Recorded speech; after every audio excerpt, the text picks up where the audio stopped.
चलिए, तो चुनाव की तारीखों के ऐलान के बाद से ही लगातार बिहार में चुनावी हलचल तेज होती नजर आ रही है। राजनीतिक गतिविधियां भी तेज हैं और देखिए, अब एक बड़ी खबर निकल करके आ रही है राजनीतिक गलियारों से।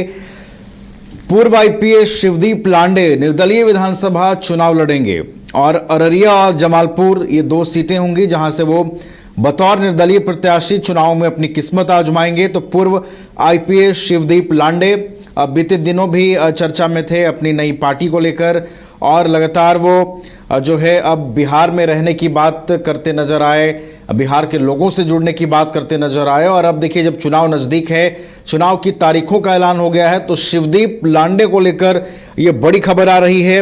2 सीटों से निर्दलीय प्रत्याशी के रूप में वो चुनाव लड़ते हुए नजर आएंगे। अररिया और जमालपुर 2 सीटें ऐसी हैं जहां से वो निर्दलीय प्रत्याशी के तौर पर चुनावी मैदान में होंगे। पूर्व आईपीएस शिवदीप लांडे को लेकर यह बड़ी खबर मिल रही है। निर्दलीय प्रत्याशी के तौर पर चुनावी मैदान में वो अपनी किस्मत आजमाएंगे। हमारे साथ सहयोगी विवेक फोन लाइन पर जुड़े हुए हैं, उनका रुख करते हैं। विवेक, शिवदीप लांडे को लेकर देखिए बड़ी खबर आ रही है, 2 सीटों से वो चुनाव लड़ेंगे और निर्दलीय प्रत्याशी के तौर पर किस्मत आजमाएंगे वो। विवेक, बिल्कुल नवीन, विधानसभा के चुनाव घोषणा होते ही शिवदीप लांडे ने ऐलान किया कि 2 सीटों पर वो चुनाव लड़ेंगे और दोनों जगह खुद वो चुनाव लड़ेंगे, क्योंकि उनकी पार्टी की मान्यता नहीं मिली, जिसकी वजह से वह निर्दलीय फाइट करेंगे।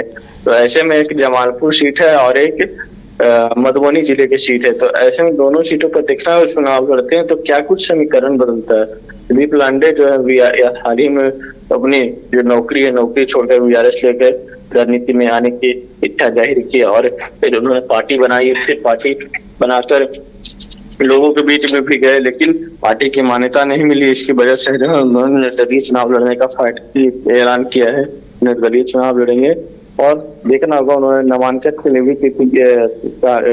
लिए भी कहा कि नामांकन 14 तारीख के बाद नामांकन करेंगे। तो देखना होगा, नामांकन करते हैं तो फिर उसके मीडिया के सामने जब आते हैं उनका क्या कुछ रुख और क्या कुछ बयान होता है। जी चलिए, तो देखना होगा कि अब शिवदीप लांडे किस तरीके से चुनावी मैदान में उतरते हैं, उनकी तैयारी कितनी मजबूत जो है वो नजर आती है। बहुत बहुत धन्यवाद विवेक आपका हमारे साथ जुड़ने के लिए, तमाम जानकारी हम तक पहुंचाने के लिए।